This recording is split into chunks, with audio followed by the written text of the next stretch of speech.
Não se põe correto, ora que a guerra na Irã escala e a Strait of Hormuz e nos todos aqui que lá que preço internacional de produtos não petroleiro, imediatamente o governo vem junto e pensa que nós temos que introduzir paquete de alívio para nos render e nós a reservar aproximadamente 10 milhões de florin para absorbar e aumento aí e nós aumento vamos pôr a redução que nós implementar Tauta custa mais ou menos 2,5 milhões de florin para luna. De primeiro 2 lunas, esse é o acordo carregar completamente. E de 3 lunas, nós mira que o preço do mercado internacional a drop. E agora nós a reduzir nos aumento no subsídio na 50%, do qual nós tauta tem available.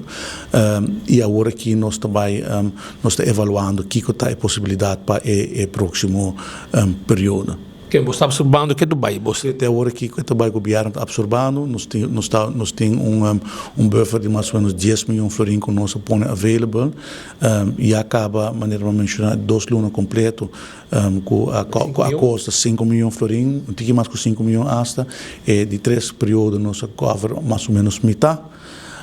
E agora aqui nós temos que evaluar aqui que está o próximo passo. Está seguindo o desenvolvimento? Tem uma notícia positiva para o próximo dia? Riba mercado internacional, preço de produto petroleiro a aumentar.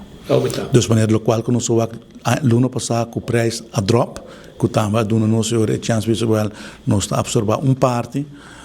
E nós estamos mantendo tiki para o que está sucedendo depois e para o período vindouro nós constatar que tem aumento de preço de mercado internacional e está dependendo agora que está a ação que o governo está tomando para chegar na preço que o trabalho está preço na pompa.